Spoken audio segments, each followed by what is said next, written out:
할렐루야, 축복하십니다. 오늘도 은혜 받고 행복하세요. 오늘은 그 엔게디라고 하는 곳에서 있었던 하나의 에피소드를 소개하고 있습니다. 이 엔게디라고 하는 장소는 어디에 있느냐면, 여기가 이제 사해잖아요. 이 사해에서 여러분들이 예수님 고향 방문을 하시면 반드시 들리는 장소가 쿰란입니다. 좀 들어보셨을 것 같아요. 쿰란 동굴해서 쿰란에서 이제 가장 중요한 성서 사본이 쿰란 동굴에서 나왔습니다. 그래서 쿰란 동굴을 들리고요. 쿰란 이제 사해 쪽에 붙어 있죠. 이쪽에 사해하고 거의 같이 인접해져 있습니다. 그래서 밑으로 쭉 내려와서 꼭 들리는 장소가 마사다입니다. 마사다라고 하는 최후의 항전이 있었던 그곳이죠. 그게 이제 사해에서 밑으로 쭉 내려와서 이 즈음에 마사다라고 하는 곳이 있습니다. 지금 이제 재미있게 그렇게 이야기해요. 마저도 싸다. 그래서 마사다라 재미있게 그렇게 기억을 하는데, 그래서 이제 쿰란하고 마사다를 반드시 들리는데, 쿰란에서 밑에 지역으로 쭉 내려오셔서 약 한 10km 정도 내려와서 도착하는 장소가 바로 그 엔게디라고 하는 장소입니다. 지금 이제 이스라엘의 국립공원으로 그렇게 지정이 되어져 있고, 여기가 참 유명한 것이 이쪽이 다 사막이거든요. 사막이 남부 지역의 사막인데, 이쪽으로 이제 올라가면 여기가 헐몬산이라고 하는 산이 있고요. 그래서 이쪽은 상당히 물이 풍성합니다. 헐몬산 자체가 만년설입니다. 그래서 눈이 항상 쌓여져 있고, 눈 녹은 물이 밑으로 푹 지하로 내려가서 어느 한 장소에서 물이 거꾸로 솟아오릅니다. 그래서 위쪽은 이제 물이 굉장히 풍성해서 갈릴리로 흘러가는데, 이 남부 지역은 사막 지역이고 거의 비가 오지 않습니다. 그런데 유일하게 이 엔게디라고 하는 장소에 가면 뭐가 있느냐면 폭포가 있습니다. 참 신기하죠. 뚜렷이 내려지는 그 사막에 이게 폭포가 있다고 하는 것이 믿기지 않을 정도로, 근데 그 폭포의 높이가 185m입니다. 굉장히 높은 데서 폭포가 쏟아지는데, 여러분 폭포하면 엄청나게 쏟아지는 나이아가라 그런 폭포 기대하시면 안 되고, 어쨌든 쏟아집니다. 쏟아지고 그 폭포 밑에 가면은 사람들이 여러 명 가서 수영을 하고 거기서 휴식을 취하고, 이렇게 휴양지로 이스라엘 사람들이 아주 좋아하는 지역이 이 엔게디라고 하는 바로 이 장소입니다. 이 엔게지라고 하는 말의 뜻은 새끼 염소의 샘이다라고 하는 뜻입니다. 이제 염소는 염소인데 들녘에서 살고 있는 염소의 새끼 염소의 샘이라고 하는 게 솟아나는 우물이다, 그런 말이죠. 그 의미를 가지고 이 엔게디라고 하는 단어를 붙였는데, 그 폭포의 이름이 뭐냐면 다윗의 폭포입니다.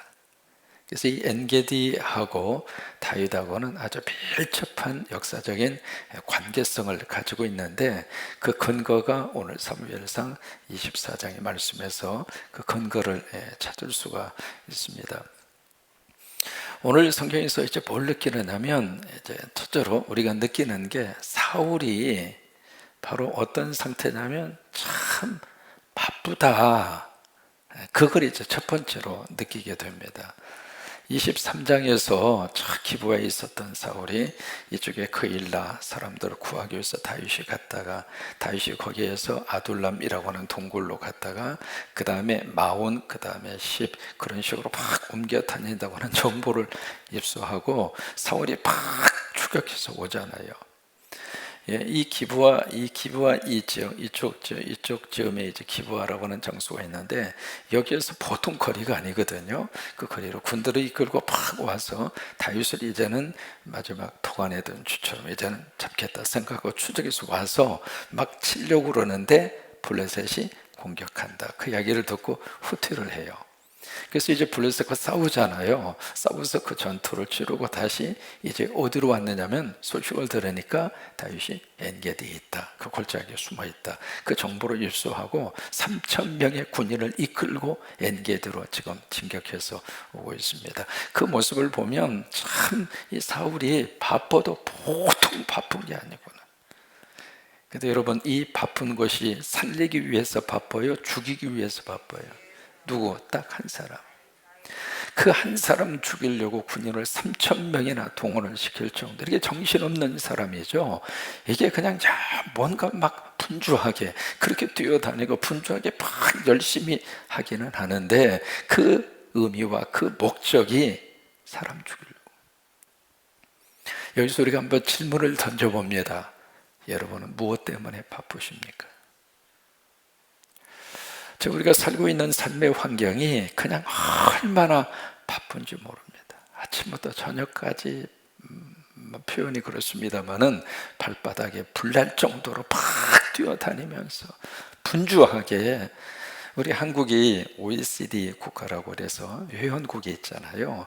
그 회원국 가운데 한국 사람들의 노동 시간이 가장 많습니다. 일본 사람하고 비교를 해보니까 일본 사람들보다도 한국 사람의 노동 시간이 거의 2배에 가깝습니다. 참 열심히 하는 것은 좋은데, 열심히 우리가 애를 쓰고 일을 하고 뛰어다니는 것은 좋은데, 한 번 정도는 생각을 해보게 되는 거예요. 과연 이렇게 바쁜 것이 정상인가? 어느 우리 아침에 이렇게 딱 떴는데 늦잠을 잤어요. 늦잠을 자서 시계를 보니까 큰일 나게 생겼거든. 빨리 서두르지 않으면 회사에 늦을 것 같고, 늦으면 상관한테 호되게 얻어 터질 것 같고, 그래서 막 분주하게. 그러면서 이제 뭐라도 좀 요기하고 가야 되니까, 아침에 주로 이제 빵을 먹는 분이었습니다. 토스트 기계에다가 빵을 집어넣고 커피를 내리고 분주하게 막 세수를 해요.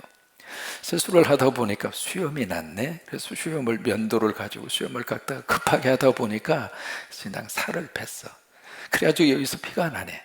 피가 나니까 약을 통해서 이제 그 수습을 하나로 겨우 수습을 하고 보니까 빵이 토스트 기계에서 타버렸어. 새까맣게 빵이 타버린 거예요. 그래서 이제 바지를 입고, 그리고 와이셔츠를 입고 넥타이를 매면서 그래도 그 빵 조각이라도 먹어야 될 것 같아서 커피를 마시고 빵 조각을 먹다가 커피가 넥타이에 흘러버렸어.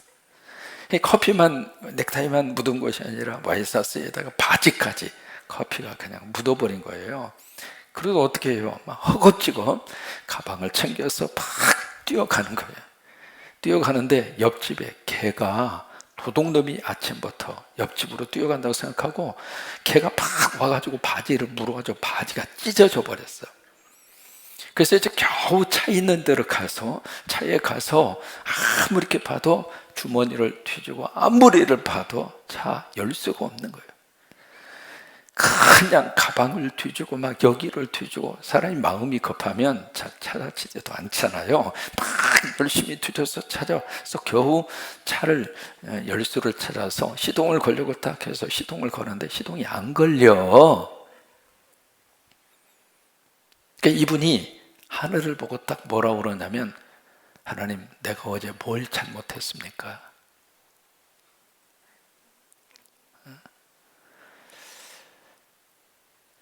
이게 정신없이 살다가 보니까 그렇게 하루의 생활을 시작을 하는 어떤 하나의 모습. 그뿐만이 아닙니다. 과연 우리는 뭘 위해서 지금 부지런히 뛰고 있는가? 물론 모두가 다 해야 할 일입니다. 그렇잖아요. 모두가 다 급한 일이고 중요한 일이고 또 꼭 해야 되는 그런 일들이고, 물론 그렇습니다. 근데 한 번 정도는 깊이 한번 생각을 해보게 돼요. 이 사울이 참 부지런히 뛰어다니고 있는데, 왕이라면 나라를 위해서, 왕이라면 백성들을 살리는 일에, 왕이라면 통치자로서 미래의 이 100년 대계를 위해서 뭔가 그런 시간을 갖고 그 일에 바쁘고 그 일에 분주해야, 그래야 그 공동체와 나라가 희망이 있지. 죽이는 일에 그냥 막 열심을 쏟고, 군대 3,000명 다윗 잡으라고 군인들이 그렇게 가서 나라를 위해서 헌신하고 그런 거 아니잖아요. 이제 그 모습을 바로 여기서 우리가 발견을 하게 됩니다. 두 번째는 내게 찾아온 절대적 기회가 과연 진짜 기회인가 라고 하는 차원입니다. 지금 이제 이 엔게디에 딱 숨어 있어요. 근데 거기 지금도 이제 여러분 가서 보시면은요, 거기는 석회석 그 토질이 그렇게 돼 있어서 그렇게 자연적인 굴이 그렇게 많습니다. 쿰란이라고 하는 굴도 자연적으로 생긴 굴이거든요. 그런 것처럼 그쪽 지역 자체가 여기저기에 깎아지른 듯한 그런 바위들이 그렇게 많고, 그 바위 위에 살고 있는 짐승이 사반입니다. 사반이라고 하는 짐승을 지금도 가서 흔하게 볼 수 있는 짐승인데, 그러다 보니까 이 굴들이 그렇게 많아요.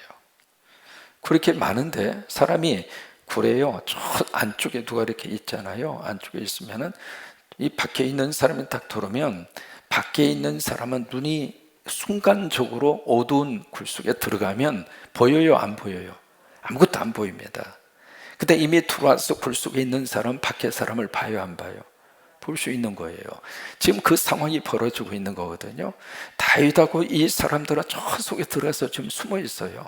숨어 있는데 그걸 모르고 하필이면 그 굴로 누가 들어오냐면 사울이 들어오는 거예요. 이 사울이 왜 들어오는가? 여러분, 참 재미있는 그 단어가 여기에 나와져 있습니다. 3절에 보시면 여기 이제 지금 번역은 뒤를 보러 들어갔다, 그렇게 번역이 되어 있습니다. 여러분, 이거를요, 뒤를 보러 갔다 그러면 뒤 보러 갔을까? 그런 말이 아니잖아요. 옛날 번역은 어떻게 되어 있느냐면 발을 가리려 갔다. 상당히 어려운 말로 그렇게 번역을 했습니다. 여기 뒤를 보러 갔다, 발을 가리려 갔다. 그 의미가 바로 뭐냐면 두 가지의 의미가 있습니다. 첫째는 쉬러 갔다, 이 말이에요.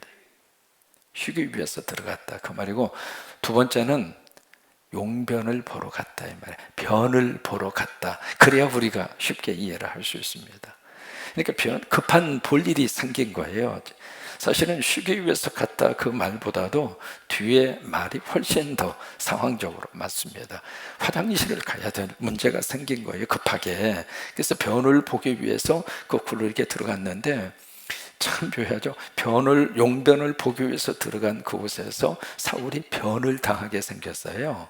그래서 변을 당해서 변사체로 그렇게 될 가능성이 있는 참 묘한 그 상황이 지금 벌어지고 있거든요.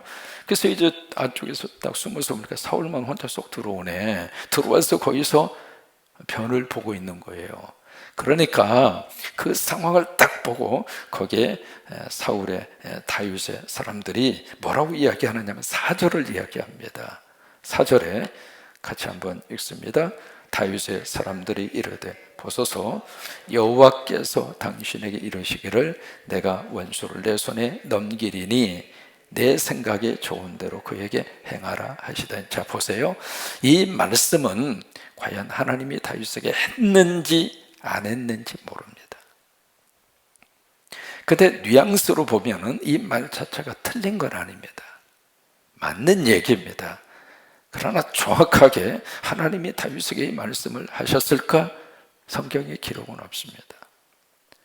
어쨌든 주변에 있는 참모들이 저로의 기회라고 파악을 한 거죠.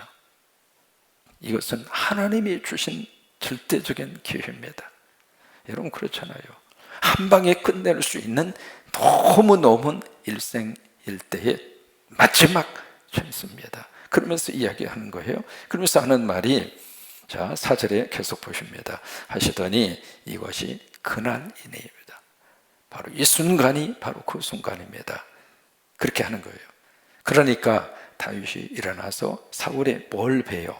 겉옷자락을 가만히 베니라. 참 여기에 깊은 어떤 성서적인 어떤 그 뉘앙스를 이 속에 함께 담고 있습니다. 자, 보실까요? 다윗의 입장으로서는 지금 마지막 기회라고 생각하는 절대적인 기회를 맞이한 거예요. 그래서 그냥 용변을 보고 있는 사람 뒤에서 한 방에 끝낼 수 있습니다. 왜요? 3,000명은 밖에 있고 혼자 그 굴 속에 지금 본인 스스로가 찾아온 겁니다. 그러니까 다윗의 입장으로서는 이것은 하나님이 주신 절대적인 기회다. 이것은 이 사울을 제거하라고 하는 하나님의 뜻이다. 그렇게 생각할 수 있는 가능성이 많아요, 적어요? 많습니다. 그러면 이 절대적인 기회를 딱 잡고 한 방에 끝낼 수 있잖아요.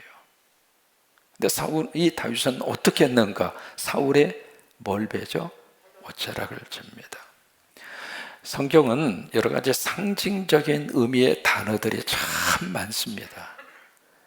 문자적인 의미가 1차적으로 있고요. 또 하나 문자적인 의미와 더불어서 상징적인 의미를 쓰고 있는 단어가 많습니다. 그 중에 여기 옷이나 손이라고 하는 이 단어가 있습니다.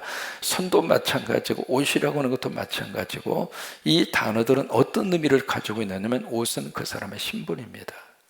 그 다음에 손이라고 하는 말은 그 사람이 가지고 있는 능력을 말합니다. 그래서 하나님의 손이 우리를 만지신다. 그 얘기는 하나님의 권능과 능력으로 우리를 만지신다. 그 말이에요. 하나님의 손으로 우리를 안수하신다. 그 이야기는 하나님의 능력으로 우리를 축복하신다. 그 말이에요. 그런 상징적인 의미를 가지고 있는데 옷이라고 하는 단어가 그런 의미를 가지고 있거든요. 그러니까 이 다윗이 사울의 겉옷자락을 뱉다. 그 이야기는 사울이 가지고 있는 왕권을 다윗이 취했다. 이 말이에요. 그러니까 여기서 뭘 볼 수 있느냐면 다윗도 사울을 죽이고 싶은 거예요. 그 다음에 보면 여러 가지 이야기를 하고 있습니다만은 다윗도 마음이 흔들리고 있는 거예요. 그런데 다윗은 그 마음을 가지고 사울을 제거하지는 않습니다. 다만 사울의 그 왕권을 다윗이 뱉다는 이야기는 사울의 왕권을 다윗이 취했다 이 말이에요.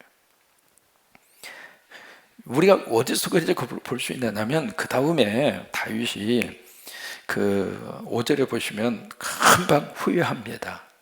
뭐라고 후회하느냐면 마음이 찔렸다. 본인이 그 행위 자체를 후회하는 거예요. 내가 왜 그때 그랬는가? 다윗의 속마음이죠. 죽일 수는 없지만 사울의 왕권을 내가 가져오고 싶은 거예요. 그러면서 이제 6절 이하의 말씀에 두 가지를 이야기합니다. 이 사울을 죽여서는 안 된다 그거예요. 왜 죽여서 안 되는가? 그 이유가 있습니다. 이 사울의 머리에 기름 부음 받은 자이기 때문에. 그 기름은 누가 부었는가? 누가 부었어요? 하나님이 부으셨다 이 말. 다시 말해, 이 사울을 세운 분은 누구냐면 사울이 아니라 하나님이다 이거예요. 그러면 사울이 좋아서 사울을 건들지 않는 것이 아니라 사울을 세우신 하나님 때문에, 하나님이 세우셨으면 하나님이 알아서 하실 것이다. 이게 다윗의 믿음이에요.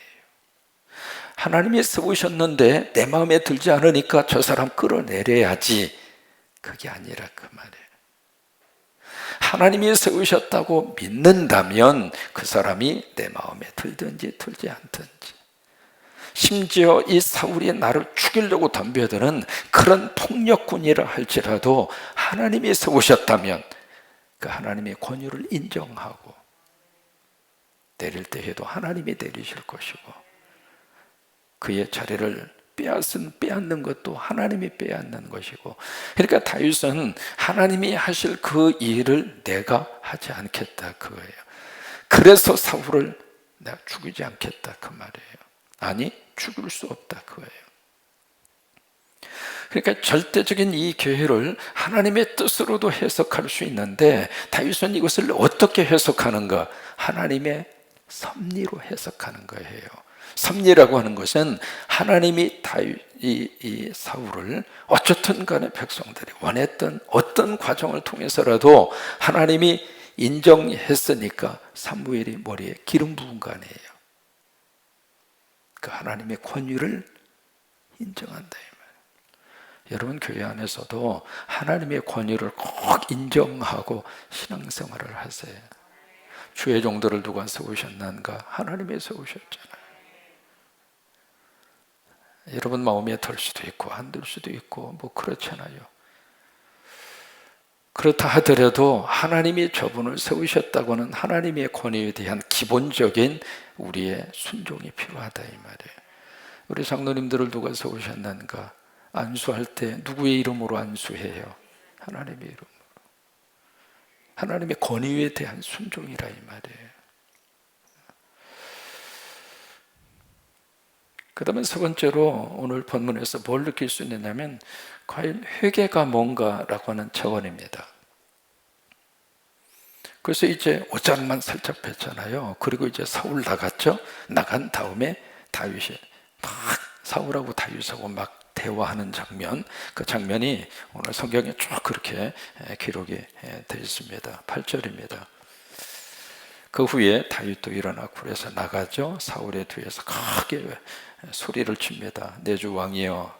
그러니까 사울이 깜짝 놀라서 되돌아보잖아요. 그러니까 다윗이 땅에 엎드립니다. 그러니까 왕에 대한 권위를 인정하는 거예요. 자기를 죽이려고 하는 사람임에도 불구하고. 9절에 다윗이 사울에게 말하죠. 보소서, 다윗이 왕을 해하려 한다고 하는 사람들의 말을 왕은 어찌하여 들으시나이까. 이제 그러면서 이때부터 사울하고 다윗하고 쭉 같이 대화가 이루어집니다. 10절을 함께 읽습니다. 오늘 여호와께서 굴에서 왕을 내 손에 넘기신 것을 왕이 아셨을 거니이다. 자, 보세요. 이 하나님의 뜻이었다 이 말이에요. 내가 굴 속에 숨어 있는데 당신 혼자 들어오지 않았습니까? 이거 하나님이 보내신 거 아닙니까? 그 말이에요. 어떤 사람이 나를 권해서 왕을 죽이라 했는데 내가 왕을 아껴 말하기를 나는 내 손을 들어서 내 주를 해하지 아니하리니.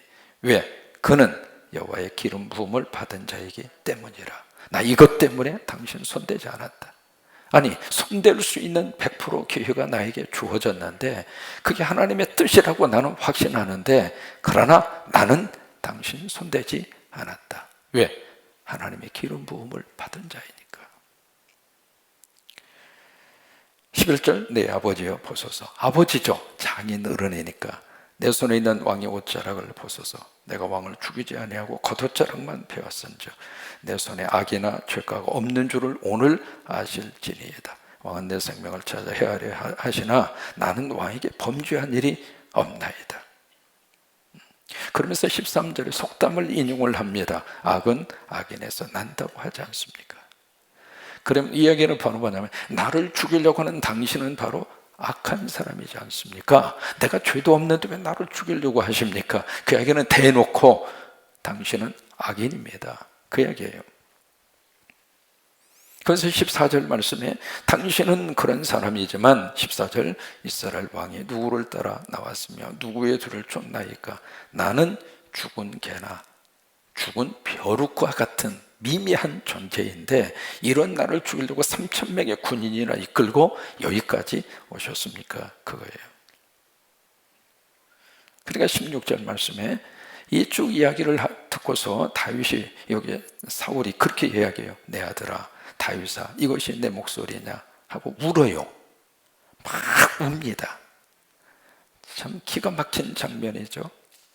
그러면서 17절, 나는 너를 학대했지만 너는 나를 선대하니 너는 나보다 의롭도다.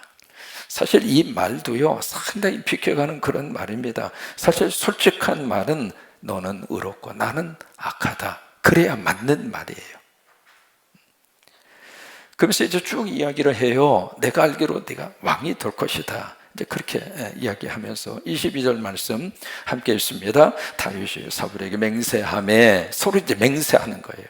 네가 왕이 됐을 때 우리의 후손들, 우리 가족들 절대로 해치지 말아라, 맹세하라, 그거예요. 그러니까 서로 맹세를 했어요. 맹세하며 사울은 집으로 돌아가고 다윗과 그의 사람들은 요새로 올라가니라, 이거예요.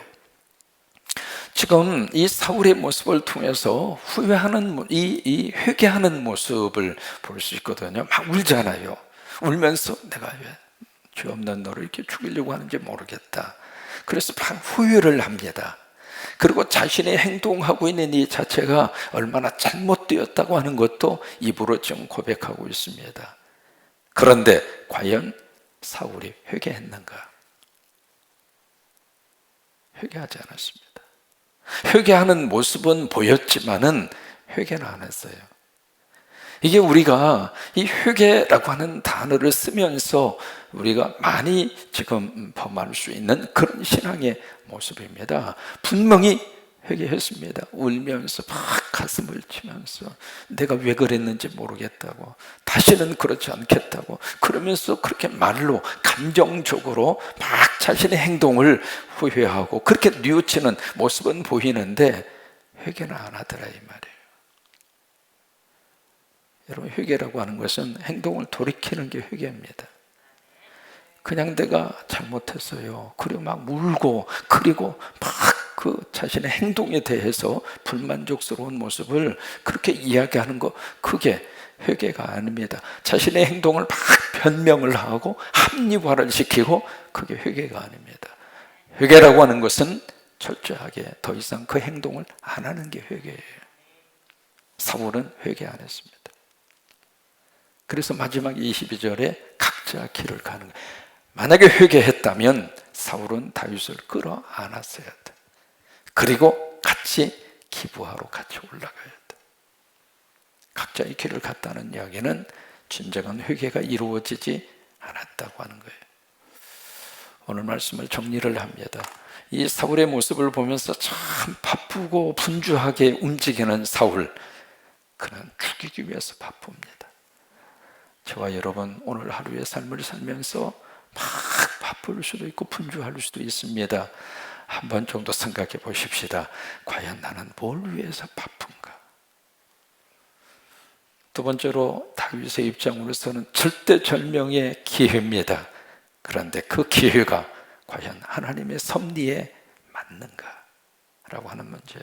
세 번째는, 사울이 뭔가 막 뉘우치고 뭔가 자신의 행동에 대해서 뭔가 이렇게 깨닫는 것이 있는 것처럼 보이는데 사울은 회개하지 않았습니다. 말씀이 오늘 하루의 삶에 축복이 되시기를 주의 이름으로 축원합니다.